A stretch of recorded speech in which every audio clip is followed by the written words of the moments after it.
Bonjour à toutes et à tous et bienvenue pour cette nouvelle vidéo qui sera consacrée à Azure Load Testing et donc sera une brève introduction à Azure Load Testing. Alors Azure Load Testing, c'est quoi? Quels sont les concepts? Combien ça coûte? Comment on l'utilise? Eh bien, c'est l'objectif de cette vidéo et on commence par c'est quoi?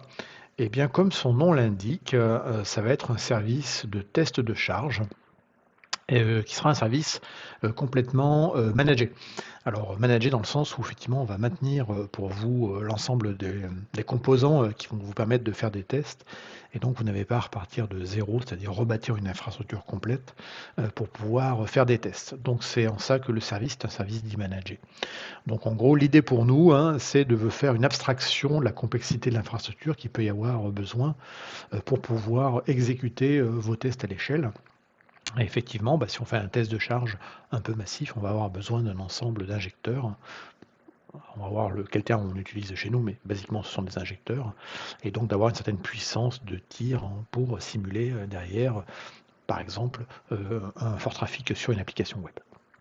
Donc l'idée effectivement c'est de simuler du trafic pour les applications et de voir comment les applications vont se comporter, voire éventuellement en parallèle de simuler peut-être des problèmes dans les applications et pour cela il y a notre service manager qui s'appelle Azure Chaos Service, que je vous encourage à regarder également, ou Chaos Studio pour être plus précis.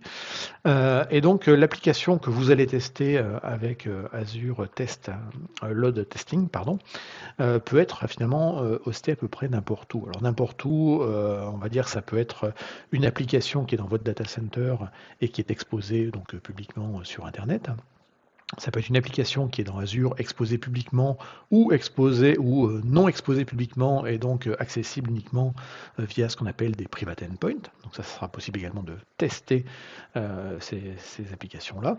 Et puis globalement, toute application qui est déployée, quel que soit le fournisseur de cloud, pour peu qu'on puisse y accéder via des endpoints.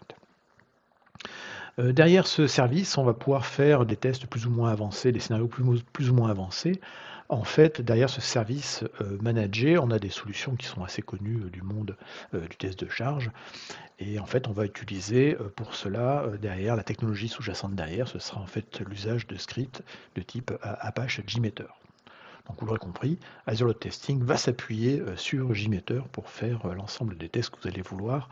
Et je rappelle qu'un test de charge n'est pas forcément juste l'appel à une URL derrière, et puis après on la bombarde. Il peut y avoir des choses un peu plus avancées, parce que les applications web aussi sont un petit peu plus avancées maintenant. Donc, une fois qu'on sait ce que c'est que Azure Load Testing, l'idée c'est de comprendre un peu les concepts qu'on a mis derrière à l'intérieur. Donc premier concept à connaître, la notion de ressource de type load testing. Et cette ressource, donc une ressource de type load testing, va contenir un ou plusieurs tests de charge. Et chaque test de charge va être défini par, bien entendu, un nom et une description. Il va être associé à un script JMeter, voire des fichiers relatifs de données de configuration. Donc là encore, dans le monde JMeter, on peut venir avec des CSV derrière et donc les utiliser dans ces éléments de configuration. On peut également, il existe des plugins dans JMeter, donc on peut utiliser effectivement derrière des plugins JMeter. Donc là encore, les plugins sont officiellement sur le site de JMeter, donc il faut regarder ce qui est disponible en fonction de vos besoins. Et puis bien entendu, quand on va faire un test de charge, on va arriver dans un environnement particulier qui a peut-être besoin de certaines variables, peut-être besoin également de certains secrets. Et puis quand on fait un test de charge, il va falloir définir également les critères pour passer, les critères de passage ou de non-passage, entre guillemets, d'échec sur le test. Et là encore, c'est des choses que vous allez donner derrière. Avec soit des métriques, par exemple, d'échecs, ça peut être des temps de réponse qui ne sont pas suffisants, ou qui ne respectent pas ce qu'on veut, ou une latence qui n'est pas bonne, ou une certaine quantité de messages d'erreur. Ça peut être effectivement des métriques pour qualifier effectivement qu'on a un échec dans son test. On va voir tout à l'heure l'ensemble des métriques et des composants qu'on va avoir durant le test.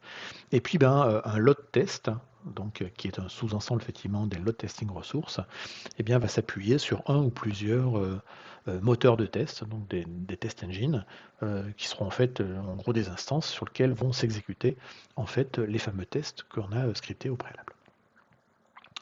Du coup, deuxième concept, la notion de test engine. Le test engine, c'est ni plus ni moins que l'infrastructure de compute qu'il va y avoir derrière, donc on va dire les machines virtuelles, hein, pour faire simple, qui sont gérées donc par nous, par Microsoft, donc sur lequel effectivement vous n'avez pas entre guillemets à gérer le maintien en condition opérationnelle, la connectivité réseau et tout ça de ces machines, ça c'est nous qui le faisons. Et c'est sur ces machines-là effectivement que vont être exécutés en fait les tests d'un page émetteur, tout simplement, qui vont vous servir pour vérifier tout ça. Donc, là encore, en fonction de ce qu'on va vouloir faire comme test de charge, de la plateforme qui est en face et de la volumétrie qu'on va vouloir envoyer, on va avoir besoin de plus ou moins, alors je parlais d'injecteur, c'est pas écrit dans la documentation injecteur, mais dans le monde test de charge utilise beaucoup le terme d'injecteur depuis des années, mais le nombre de machines qui seront derrière, effectivement, de test engine qui vont pouvoir démarrer derrière. Donc, derrière ces instances, en fait, là encore, quand on va paramétrer un load testing et qu'on va paramétrer les load tests et donc le nombre de moteurs qu'il y aura derrière, le nombre de engines, eh bien, on viendra simplement le paramétrer. Donc là, on a un exemple par l'interface où, une fois qu'on a donné les paramètres, les critères de test, etc., on peut également effectivement choisir combien on veut avoir de moteurs qui vont tourner. Et donc, à partir de là, vous allez pouvoir faire un tir plus ou moins puissant sur votre application. Point important, les test engines, c'est-à-dire les instances qui vont servir à faire tout ça, sont localisées dans la même région que la ressource que vous avez créée, qui est la ressource Azure Load Testing, qui est donc cette ressource-là. Donc ça, c'est juste à retenir. Là encore, il faut être intelligent pour où est-ce qu'on va placer sa ressource de test par rapport à son application. On va essayer de le mettre en général à côté, sauf si on veut simuler effectivement, par exemple, comment se comporterait l'application si tout d'un coup un nouveau pays, un nouveau marché était ouvert et elle est injectée depuis ce pays des choses dans votre application. Là encore, ça peut être un peu intéressant de délocaliser le load testing si effectivement derrière on veut valider des critères de performance tels que la latence ou autre. Dernier concept à connaître, la notion de test run. Donc un test run dans ce service représente une exécution faite d'un load test, tout simplement. Et un test run va ensuite collecter derrière des choses, donc les logs qui sont associés effectivement à l'exécution derrière des tests, on n'a pas JMeter. Donc là encore, on peut servir des messages d'erreur et on peut regarder les messages d'erreur et les dépanner qu'il peut y avoir lors du test en regardant ces logs. On a également, bien entendu, on peut collecter, on peut récupérer la configuration YAML des tests, et puis à la fin, effectivement, les résultats, sachant que ces résultats, on va pouvoir après les réutiliser ou les réinterpréter dans d'autres outils tierces parties. Donc là, pour le coup, les tests vont souvent arriver sous la forme d'un fichier CSV, hein, et puis après, effectivement, on a des formats CSV spécifiques à JMeter ou à page email. Et donc, effectivement, il faut aller voir derrière dans le glossary pour voir le détail des différents champs qui sont derrière. Et après, on va pouvoir effectivement réutiliser derrière ces résultats et les interpréter. Donc voilà, les concepts, une load testing ressource qui contient des load tests. Ces load tests sont exécutés sur un ou plusieurs test engines qui sont en gros une ou plusieurs instances derrière. Et puis une fois qu'un test est exécuté, on récupère un ensemble de fichiers qui vont permettre du coup d'analyser ce qui a pu se passer. Alors là encore, c'est une ressource dans Azure, donc on ne veut pas que cette ressource puisse faire tout et n'importe quoi, ou que les gens puissent faire tout et n'importe quoi. Donc on va avoir du contrôle airbag sur cette ressource, qui est tout à fait classique, hein, le airbag d'Azure. Et donc vous l'aurez compris, les objets de load testing, entre guillemets, auront des identités qui leur autorisera ou pas à faire des choses. Et puis surtout, en termes d'administration sur le contrôle plane, eh bien, vous allez avoir en fait différents profils, donc différents built-in roles dans Azure, qui vont permettre de donner les bons droits aux bonnes personnes. Est-ce que c'est juste pour lire l'information? Est-ce que c'est pour modifier les tests? Est-ce que c'est être le propriétaire? Et là encore, tout ça est bien documenté dans la documentation. Concernant les métriques, donc on va bombarder, charger des applications avec cette solution. Eh bien, il va falloir du coup avoir un retour derrière. Donc les métriques en fait vont être globalement de deux types. Soit ce sont des métriques qu'on considère comme étant les métriques côté client. Donc comment se comporte, on va dire, le client vis-à-vis du test de charge, et les métriques et le comportement côté serveur. ces 2 éléments-là, après, seront combinés, dans le dashboard, finalement, de load testing, qui résumera normalement les 2 informations-là.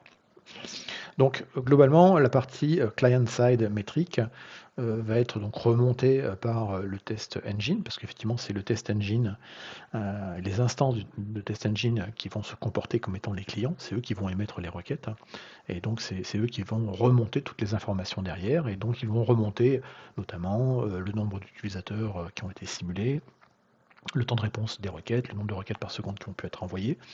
Et donc si on prend un schéma de tout ça, donc vous allez piloter alors, un humain ou par des pipelines, où vous allez effectivement utiliser Azure Load Testing et donc des scripts JMeter sur chacun des test engines qui eux vont se comporter comme des clients et donc envoyer des requêtes vers différents services qui hébergent des applications. Donc là on en a quelques exemples sur Azure, App Service, Kubernetes, une VM, SQL, etc. Et donc, effectivement, ces test engines vont remonter ces fameuses métriques, dites les métriques clientes, parce que c'est eux qui se comportent comme des clients. Ensuite, on a les métriques côté serveur, et là, pour le coup, effectivement, ce qu'on va nous remonter, ce sont de la métrologie liée en fait aux composants Azure qui vont effectivement héberger ces serveurs. Donc, du coup, on aura nativement une intégration avec Azure Monitor, et ces métriques vont directement remonter dans Azure Monitor.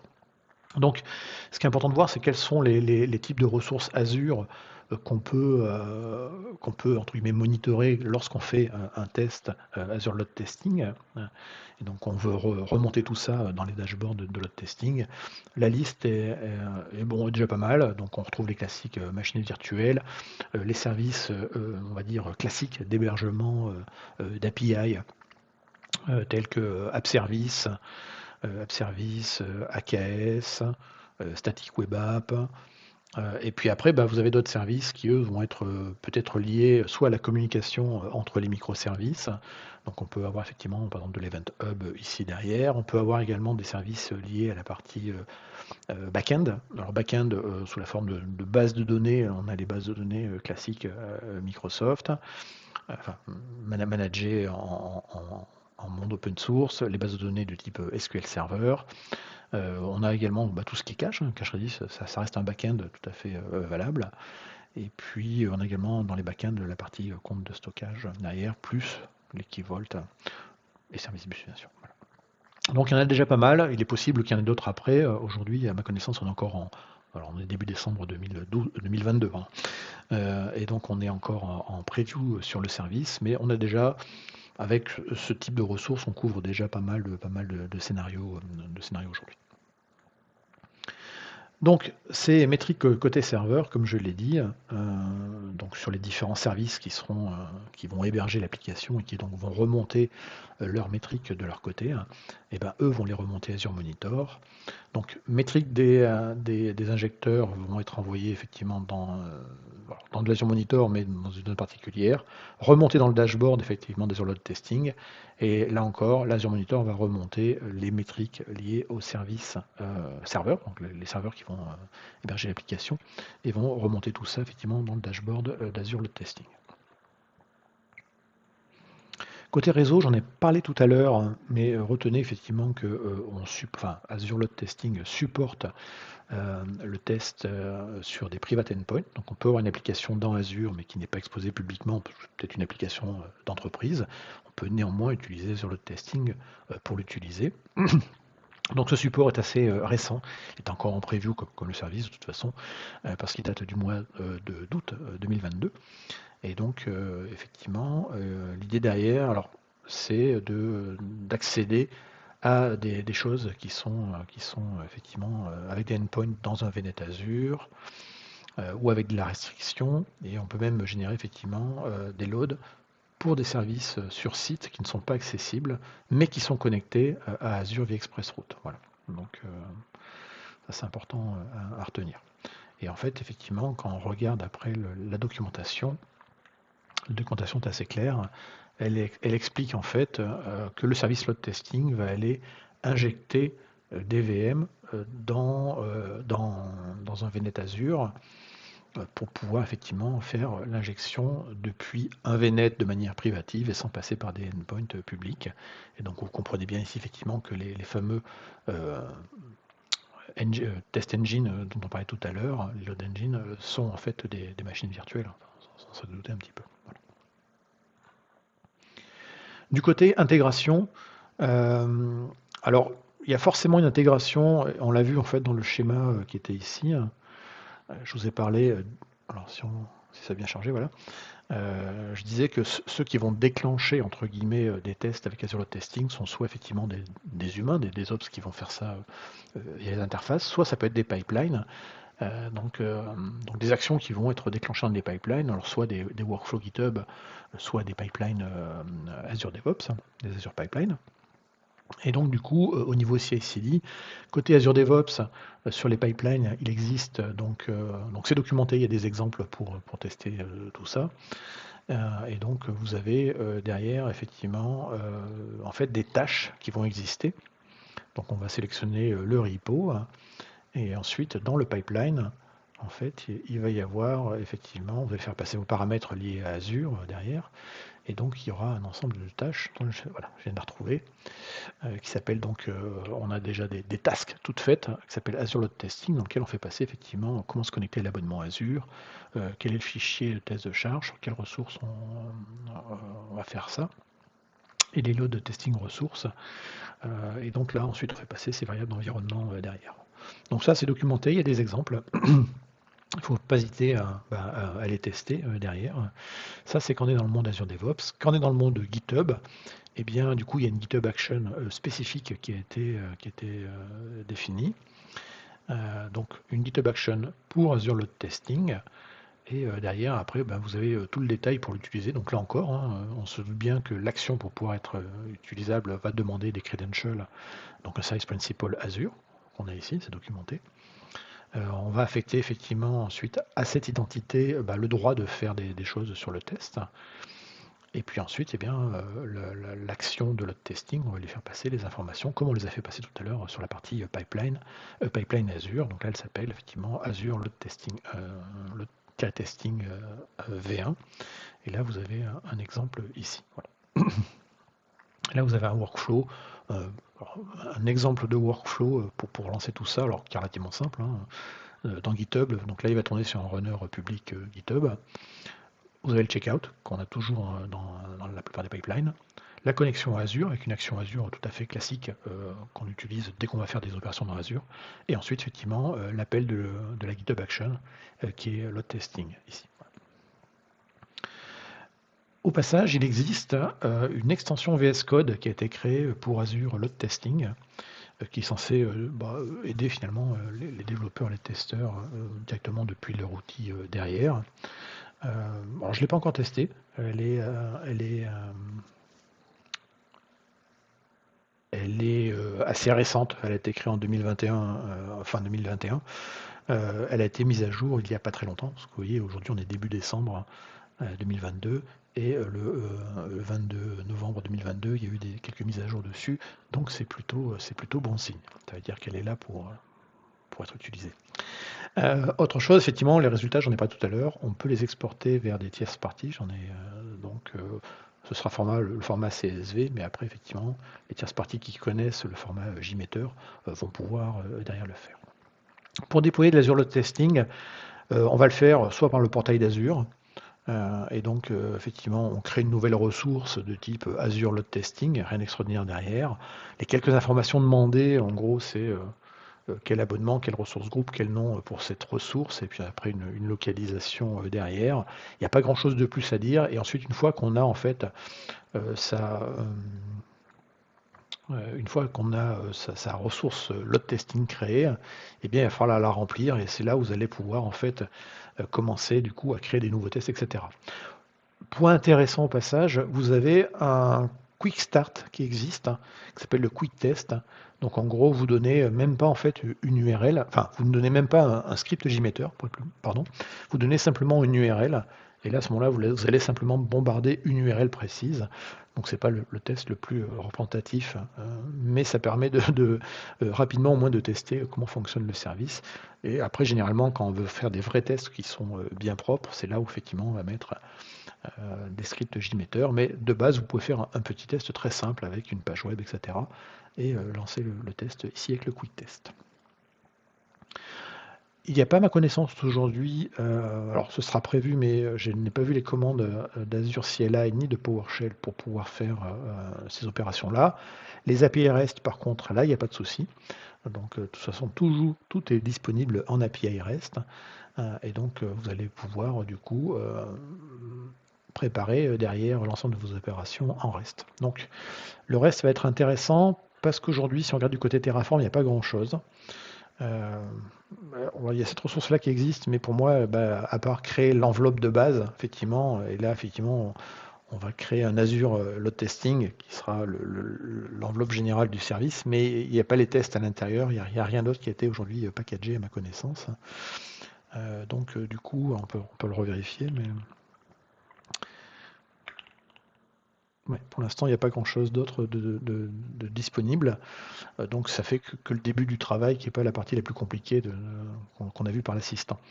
Même chose en Bicep ou en ARM, on peut reproduire ce qui a été fait par le portail. Après, tout ce qui est à l'intérieur avec les scripts JMeter, effectivement, là, tout ça, c'est pas disponible. Donc le plus simple, si vous voulez faire des choses en Terraform et qu'il vous manque des éléments, et il en manque probablement, du coup, vous prenez les API REST et vous utilisez le provider AZAPI qui lui va vous permettre directement depuis Terraform d'appeler les API. Voilà. Et là, vous voyez que du coup, on commence à voir ce qui est à l'intérieur et qui nous manque en fait aujourd'hui dans Terraform, c'est-à-dire créer créer les composants à l'intérieur, les tests et les exécuter, tout simplement. Combien ça coûte tout ça? Alors, première chose avant de parler du prix, il faut définir. Alors, le prix va être basé.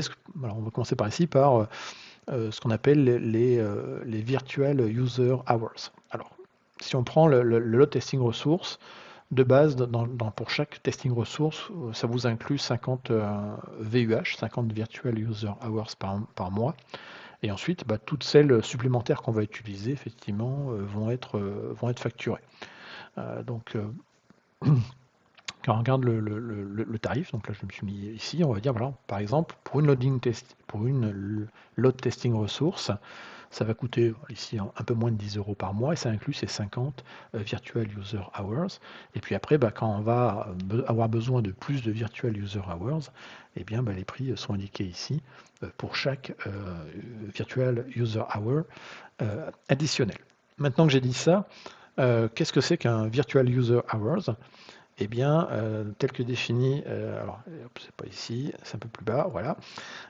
Donc c'est égal au nombre d'utilisateurs virtuels qui sont simulés, multiplié par la durée de la simulation en minutes, divisé par 60 minutes. Et là, ça va vous donner du coup le chiffre. Voilà. Donc en gros, si vous voulez simuler 10 000 utilisateurs pendant 1 heure, ça fera 10 000 fois 60, alors ça fera 10 000, voilà. Ça fera 10 000 virtual user hours, c'est tout clair en fait. Et donc du coup, après vous faites votre calcul, vous faites 10 000 moins les 50 qui sont fournis, il n'y en a plus que 950 à payer, vous faites votre calcul derrière. Donc là encore, attention quand vous faites... quand vous testez au départ le produit qui servira à tester, mettez pas des chiffres trop élevés, ça n'a pas vraiment de sens derrière. Bon, le calcul il se fait comme ça. Eh bien, j'ai envie de dire que cette vidéo est maintenant terminée. Je vous remercie d'avoir suivi. Je vous mets également en lien dans la vidéo un rappel, un lien vers la vidéo qui était Azure Chaos Studio, qui lui est un outil également permettant de simuler des pannes, donc qui logiquement est un bon complément à Azure Load Testing. Ça peut être également intéressant de voir comment se comporterait l'application, par exemple, si elle commençait à avoir des pannes et qu'en plus elle était surchargée. Donc voilà, c'est des choses intéressantes à regarder. Je vous remercie d'avoir suivi cette vidéo et à bientôt.